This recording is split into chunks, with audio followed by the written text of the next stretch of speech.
Una acción ciudadana busca aportar luz sobre las derivaciones del caso Astesiano, en particular sobre el envío de casi media tonelada de pescado desde Emiratos Árabes Unidos a la residencia de Suárez y Reyes en febrero y donado en su mayoría en octubre a ollas populares. Una escribana presentó un pedido de acceso a la información a la Dirección Nacional de Recursos Acuáticos, DINARA, el organismo responsable del ingreso y egreso de recursos acuáticos al país. Entre otras cosas, quiere saber si intervino en el proceso, qué tipos de controles se hicieron a la mercadería y si se aplicaron sanciones por la aparente violación de la normativa. La solicitud ciudadana se conoció en paralelo a la caída del apoyo al presidente Lacalle Pou, que según la empresa de equipos se debe al caso Astesiano. Desde octubre perdió 5 puntos de aprobación y sumó 8 de desaprobación, cifras récord en ambos casos desde que asumió en el año 2020.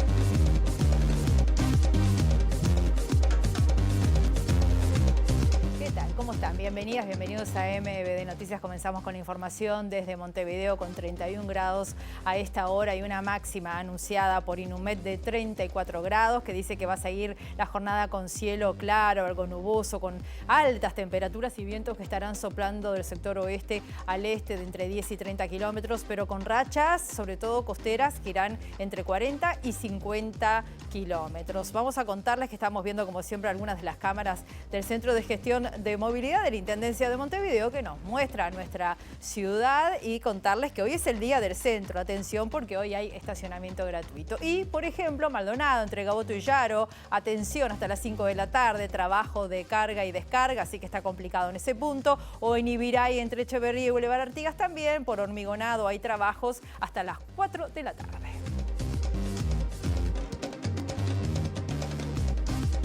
Con mucho gusto saludamos siempre a la audiencia de FM 107.7, la radio de la Universidad de la República, Uniradio. Ahora compartimos otros títulos de esta jornada. Desde las 13 se realiza el primer juicio oral y público por crímenes del terrorismo de Estado en Canelones por la causa conocida como Los Vagones. Procesaron a 2 militares por el secuestro de Lilian Celiberti y Universindo Rodríguez e inauguraron placa de memoria en guardería que albergó a más de 100 menores víctimas del terrorismo de Estado. El dique flotante de la empresa Saco se soltó de madrugada y se hundió en el puerto de Montevideo, arrastrando consigo 3 barcos que estaban en reparación y 2 grúas. La viróloga Adriana Del Fraro alertó que si bien Uruguay tiene una capa de protección contra el COVID por las vacunas, hay que mantener las medidas de cuidado por el rebrote de casos en toda la región.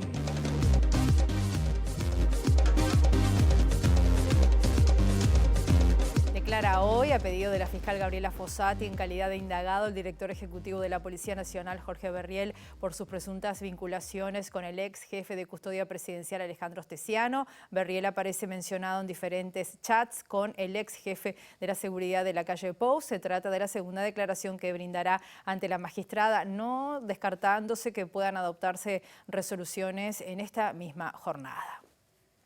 Les contamos además que una ciudadana presentó ante la Dirección Nacional de Recursos Acuáticos un recurso de acceso a la información pública para conocer los controles y las autorizaciones que se hicieron para concretar el embarque de 454 kilos de pescado desde Emiratos Árabes Unidos a la residencia de Suárez y Reyes. Se trata de la escribana Carolina Aguirre, quien dijo a MBD Noticias que presentó el recurso como una inquietud personal y profesional y para intentar aportar información. La DINARA lo que hace es controlar y regular los recursos acuáticos, tanto de lo que es dentro del país como lo que entra y lo que sale del país, ¿ya? O sea, los recursos acuáticos que tenemos en nuestro territorio, así como los que están en tránsito, los que entran y los que salen al exterior. Entonces, en definitiva, siguiendo esa línea, es que se le solicita a la dirección que, bueno, que efectivamente informe el tipo de control que hubo sobre ese embarque. Y bueno, en el caso, como lo dice la nota que presenté, cuáles fueron, si cumplió con toda la regularidad, si se hicieron observaciones, si no, y también como forma de contrarrestar cualquier maniobra o mal uso de las posiciones en las que se encuentran los involucrados, o sea, los cargos que detentan, que son muy importantes. también saber cuál es el procedimiento normal para cualquier persona, o sea, comparar, bueno, pasó esto, se controló así, si lo hubiera presentado Juan Pérez, ¿se controla de la misma manera? Sí, bueno, básicamente es eso, porque, bueno, creo que es parte de involucrarnos con un asunto que como país nos deja bastante, no sé si mal parados, pero sí estamos como en el ojo incluso a nivel internacional. La última encuesta de Equipos conocida este miércoles mostró que el caso Astesiano hizo caer la aprobación presidencial a su nivel más bajo desde que asumió en 2020 y la desaprobación al más alto. La consultora destaca que es la primera vez que los juicios positivos están por debajo del 45% y también la primera vez que las opiniones negativas alcanzan el 40%. Este cambio de tendencia se nota especialmente a partir de la anterior medición de octubre. El informe señala que entre ese momento, recién iniciado el episodio vinculado a Astesiano, hasta la medición actual de principios de diciembre, la aprobación al presidente pasa de 49% a 44%, caída de 5 puntos, y la desaprobación de 32% a 40%, crecimiento de 8 puntos. El sondeo fue realizado entre el 28 de noviembre y el 5 de diciembre y también recogió la opinión actual y futura sobre la situación económica. Sobre el presente, 24% la calificó positivamente y 32% de forma negativa. A futuro son más los optimistas, 37%, que los pesimistas, 28%. Otra encuesta conocida este miércoles, en este caso sobre preferencias electorales elaborada por Opción Consultores, revela una intención de voto de 40% para el Frente Amplio si las elecciones fueran hoy. El Partido Nacional aparece segundo con 28%, Partido Colorado 6%, Cabildo Abierto con 5% y cierra el Partido Independiente y el Partido Ecologista Radical Intransigente con 1% cada uno, mientras que los indecisos suman 12%. La bancada del Frente Amplio pidió al presidente de la República la remoción del secretario nacional de Inteligencia de Estado, Álvaro Garcés, por la acción penal contra los legisladores por la filtración del Plan Nacional de Inteligencia. Sin embargo, el fiscal Gilberto Rodríguez no pudo probar lo afirmado por el jefe de inteligencia y el 28 de noviembre archivó la denuncia. Cualquier tipo de filtración de información delicada, secreta o reservada es repudiable. El Frente Amplio repudia la filtración de ese tipo de documentación. Pero en segundo lugar, archivada esta causa de carácter penal, queremos señalar que no recordamos antecedentes desde la apertura democrática hasta estos días, donde un integrante del Poder Ejecutivo señale, sospeche y denuncie penalmente al Parlamento Nacional. Es decir, un poder del Estado denunciando penalmente a otro poder del Estado. Nosotros consideramos que la gravedad de esta situación que se ha generado en el último mes amerita la consideración por parte del Poder Ejecutivo, y en particular del Presidente de la República, de pedirle la renuncia al director, doctor Álvaro Garcés, justamente porque llevó a la justicia penal a aquellos legisladores y legisladoras que estábamos presentes en la comisión que lo controla simplemente con elementos de convicción y no con pruebas concretas, como advirtió el dictamen del fiscal que atendió el caso. Por lo tanto, archivada esta causa, mínimamente lo que espera la bancada del Frente Amplio y el Parlamento Nacional es o una disculpa del Poder Ejecutivo o la remoción inmediata de este jerarca. Los militares retirados Carlos Alberto Rosell Argimón y Glauco Giannone de León fueron procesados con prisión este miércoles por la jueza Silvia Urioste, acusados de privación de libertad y violencia privada en la causa que investiga el secuestro de Universindo Rodríguez y Lilian Celiberti en Porto Alegre, en Brasil, en noviembre del año 1978. La Fiscalía Especializada en Crímenes de Lesa Humanidad a cargo de Ricardo Percivale comprobó que Giannone y Rosell participaron en la operación Zapatos Rotos en Brasil, por la que fueron secuestrados los militantes del Partido por la Victoria del Pueblo, Rodríguez y Celiberti, y que tenía como objetivo la detención del secretario general del PVP, Hugo Cores, en Brasil. La historia de esta acción coordinada entre las dictaduras de Brasil y Uruguay fue conducida del lado uruguayo por Gregorio Álvarez, previo a que asumiera como presidente de la dictadura. Rodríguez y Celiberti fueron secuestrados en su apartamento en Porto Alegre el 12 de noviembre de 1978, junto con sus hijos Camilo y Francesca, de 7 y 3 años. En el operativo también participaron el coronel retirado Eduardo Ferro, el militar José Bassani y el jefe del Departamento de Orden Política y Social, DOPS, Pedro Silig. Camilo y Francesca fueron entregados a sus abuelos maternos 18 días después del secuestro, mientras que Rodríguez y Celiberti estuvieron presos hasta el fin de la dictadura, que sobre el caso informó que habían sido detenidos en Uruguay al intentar ingresar desde Brasil con armas y material subversivo.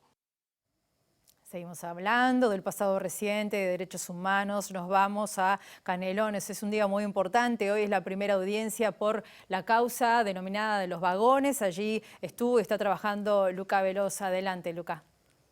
Gracias, Rosina. Está comenzando esta audiencia del juicio oral y público, el primer juicio oral y público de centros clandestinos de detención en el interior, en los vagones, aquí en Canelones. Estamos en el juzgado de la calle Tomás Berreta y estamos con Carlos Marín, perito especialista en arqueología y en centros clandestinos de detención, y con el abogado del OLI, Pablo Chargoña, del Observatorio Luz Ibarburu, uno de los querellantes. Bueno, doctor, ¿qué es lo que hoy se va a fundamentar?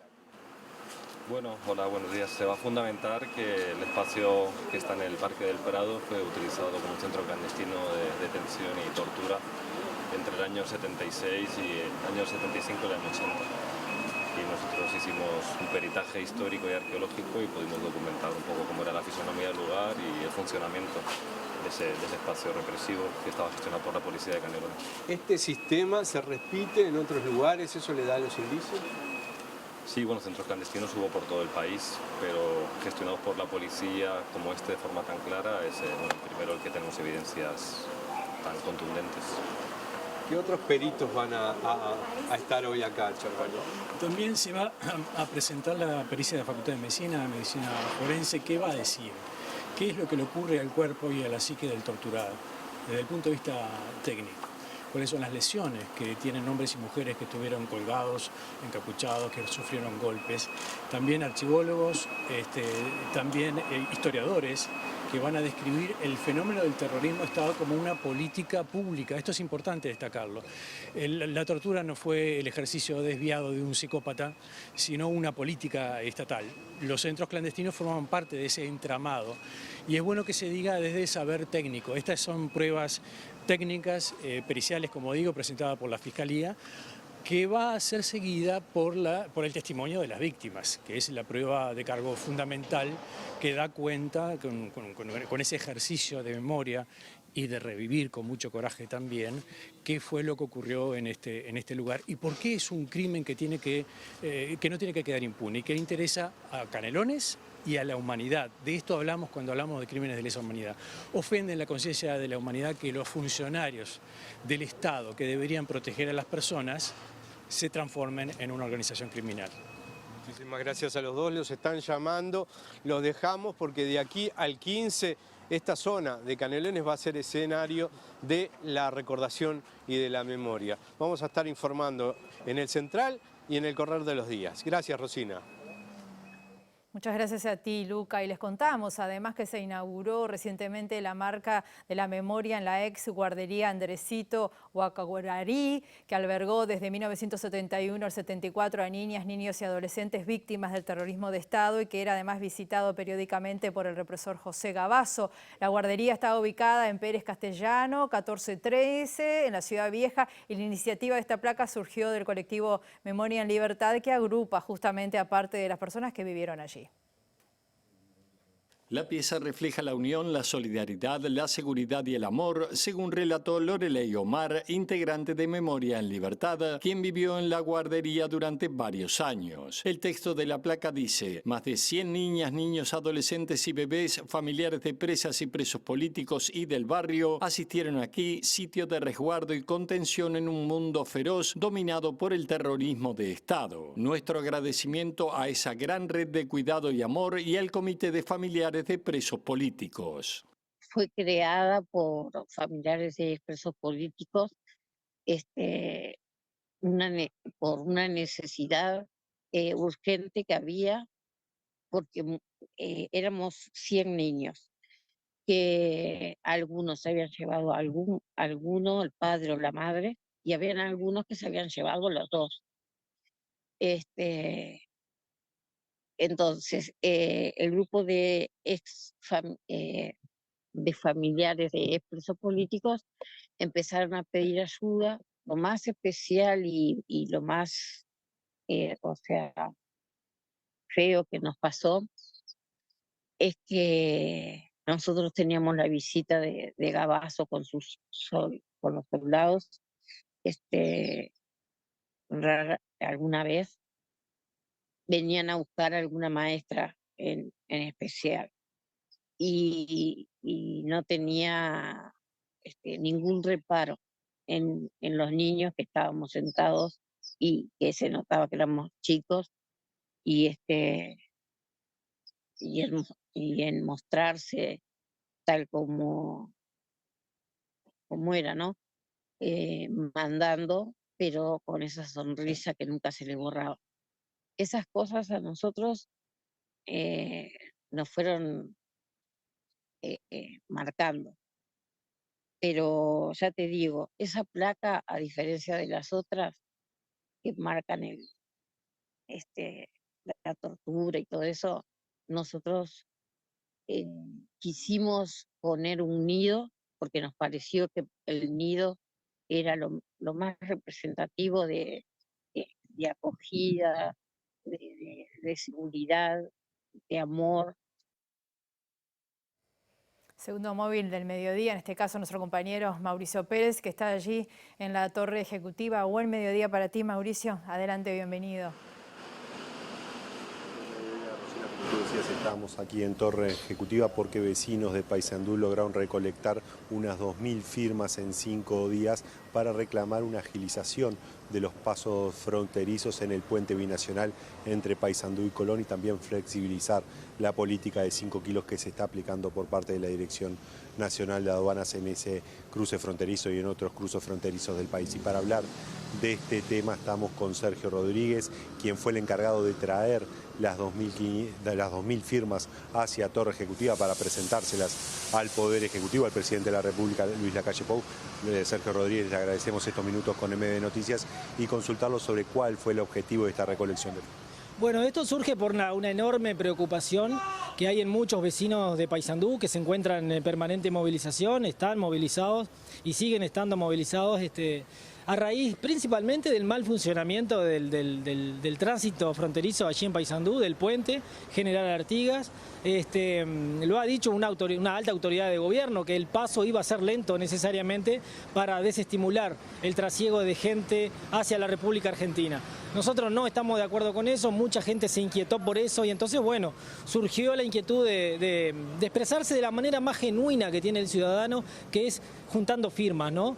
Y en 5 días, porque esto comenzó el miércoles de la semana pasada, se reunieron 2000 firmas, que nosotros consideramos que es un número bastante respetable, considerable, teniendo en cuenta el escaso periodo de tiempo, ¿no es cierto? Las vemos aquí en tu mano, las firmas que se entregaron en Presidencia, también la misiva que se firmó. ¿Cuáles son los 4 puntos que recogen brevemente esta misiva que se entrega aquí a Torre Ejecutiva? Bueno, el primero y principal es que se agilice el cruce fronterizo. O sea, que si faltan recursos en ese lugar, el Estado provea de los mismos para dar un servicio eficiente y no dar la idea al ciudadano de que el servicio del tráfico fronterizo funciona en pos o de alguna manera al servicio de intereses privados, particulares, comerciales. Tiene que estar al servicio del ciudadano, y si hay pocos recursos, aquel que va en bicicleta, que va en moto a hacer el surtido para poder llegar a fin de mes, tenga un cruce, un servicio eficiente en el paso fronterizo. Ese es el primero.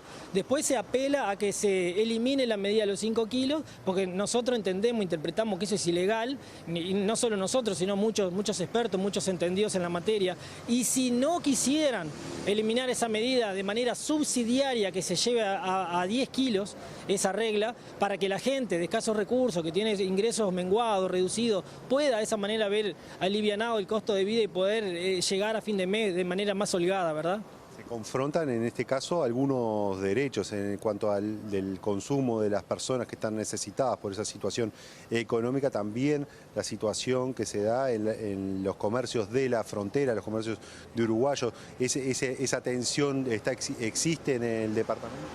Sin duda que existe, pero existe en todas las fronteras del mundo. Debe haber una política general de frontera que entendemos no la hay claramente dibujada en nuestro país. Ponemos el ejemplo del caso de Rivera. Rivera tiene una tasa de desempleo mucho menor a la de Paysandú y Rivera tiene una frontera seca. Entonces, la solución no es por la vía de cortar derechos, de amputar la libertad de circulación para proteger el comercio sanducero, sino la solución va por otro lado, por otro camino. Además, hay otro punto en el que se debe analizar, es que cuál es el Mercosur que queremos, ¿no es cierto? Porque se habla de Mercosur en las cumbres, vemos a los políticos que discuten por el Mercosur, pero allí en Paysandú la gente necesita el Mercosur. Necesita el que va a pie, el que va en bicicleta, el que va en moto, hacer el surtido para poder llegar a fin de mes. Y el Mercosur nada más lo ven los titulares de los diarios, porque no le es tangible, eso es algo que no le llega. Entonces el político de cualquier partido debe aterrizar el Mercosur a la realidad de la gente. ¿Cómo fue la recepción de las firmas por parte de acá de Presidencia de la República? ¿Cómo se intentaron? Bueno, lo tomaron como un trámite administrativo más, se pasó el sellador y mesa de entrada y número de expediente y nos iban a avisar. Nosotros pedimos que si algún funcionario podía hacer el recibimiento de las firmas, entendemos que 2.000 firmas no se juntan por cualquier motivo, tiene esto una base social que reclama una atención y una solución urgente, pero bueno, nos dijeron que no había comunicación con las autoridades y la copia de la firma, nosotros conservamos las originales que van a ser elevadas a la presidencia pro tempore del Mercosur, quedaron allí en mesa de entrada y bueno, esperaremos alguna respuesta. Sergio Rodríguez, vecino de Paysandú, le agradecemos por estos minutos con MB Noticias. Nos contaba Sergio que la recolección de firmas va a continuar en los próximos días, que el objetivo es presentar una nueva cantidad de firmas en los próximos días y también destacó que este movimiento incluya a ciudadanos, a personas de distintos signos políticos, de distintas profesiones, de distintos estratos sociales que están reclamando por esta modificación en los vínculos de la frontera y los controles fronterizos que se realizan en el departamento. Así que, Rosina, volvemos con ustedes. Muchas gracias, Mauricio. Vamos a temas de la salud porque la viróloga Adriana Del Fraro dijo que si bien Uruguay tiene una capa de protección contra el COVID por las vacunas, hay que estar atentos y mantener las medidas de cuidado, ya que el rebrote de casos en el país está acompañando la tendencia regional, particularmente de Argentina y Brasil. A su vez, hay en la región, en Argentina y en Brasil también, un poco a raíz de las elecciones, se notó un aumento bastante importante de casos. En Argentina también la semana pasada y la anterior se estuvo informando de que había habido este aumento de casos.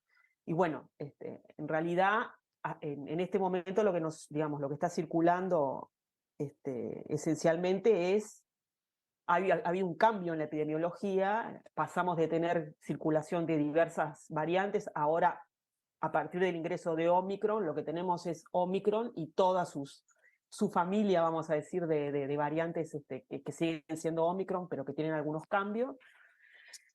Y bueno, y también la situación país y regional en un punto es un poco distinta, porque tenemos una capa de protección de la vacuna, de 3, 4 o más dosis, según el caso, según el grupo de edad. Tenemos muchos habiendo pasado la infección natural, por lo tanto tenemos una inmunidad híbrida. Lo que hay que estar atento, digamos, es ver en el correr de los días si esto se mantiene y si hay algún cambio, sobre todo en los parámetros duros, por decir, hospitalizaciones o fallecidos, si hay un aumento significativo.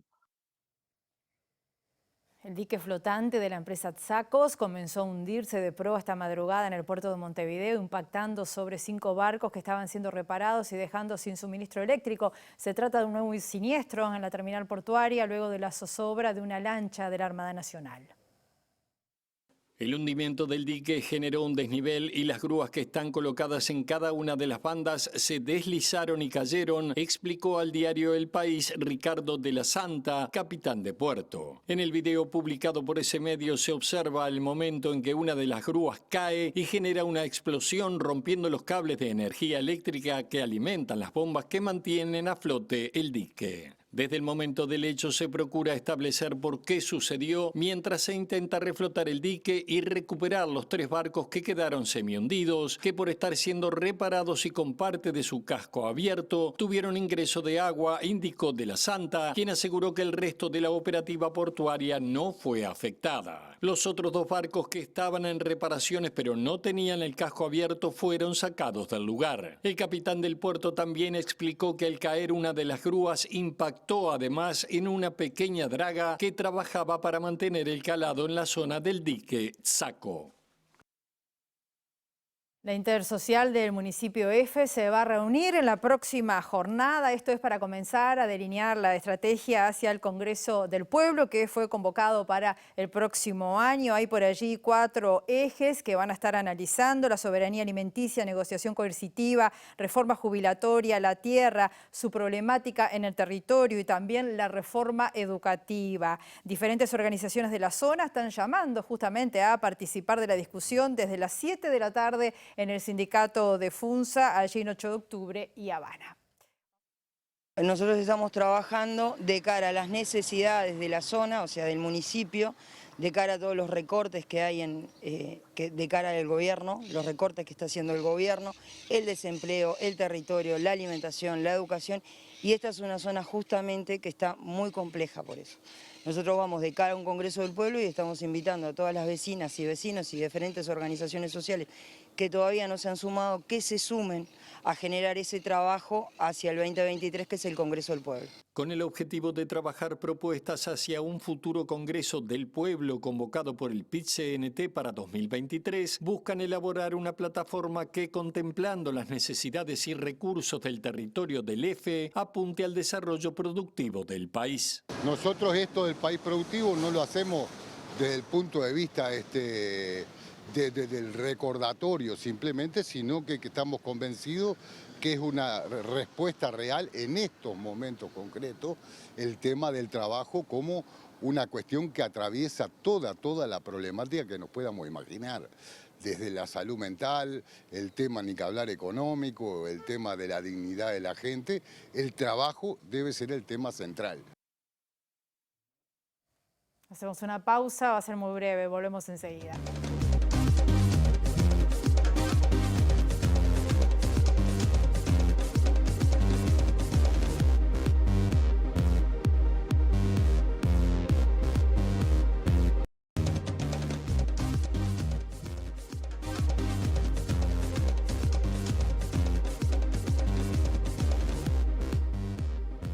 Segundo bloque de MBD Noticias, continuamos con información desde Montevideo con 32 grados a esta hora, y en el ámbito internacional les contamos que soldados israelíes mataron este jueves a 3 palestinos durante una redada en Jenin, una ciudad del norte de Cisjordania ocupada, bastión de milicias palestinas en medio de la peor ola de violencia desde el 2006 en esa zona.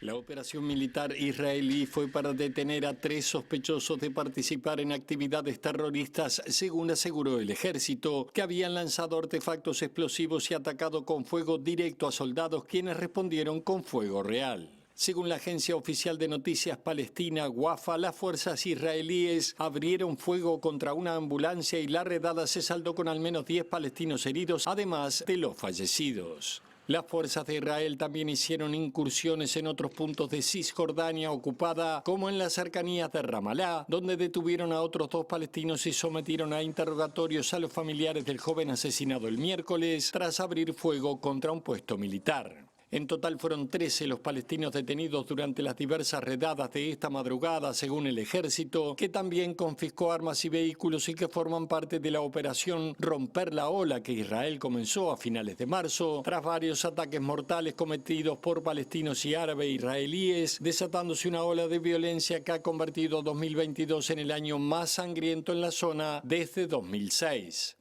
Solo en lo que va de diciembre, 9 palestinos murieron en el marco del conflicto y un total de 164 entre milicianos, civiles y menores en lo que va de 2022, según el Ministerio de Sanidad de la Autoridad Nacional Palestina, mientras que del lado israelí 29 personas perdieron la vida, 21 de ellas civiles.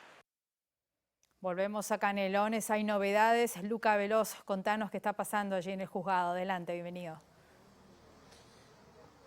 Sí, Rosina, porque la audiencia está retrasada en su comienzo. El juez Héctor Iriarte recién salió a comunicar a la prensa que iban a poder ingresar después de que el imputado, estamos hablando de Alejandro Ferreira, el ex policía, impuso un recurso en el cual solicitaba que la audiencia fuera de carácter reservado. Recordemos que esta es por el nuevo Código Penal y es un juicio oral y público. Esto fue rechazado por el tribunal y es por eso que la prensa está pudiendo ingresar.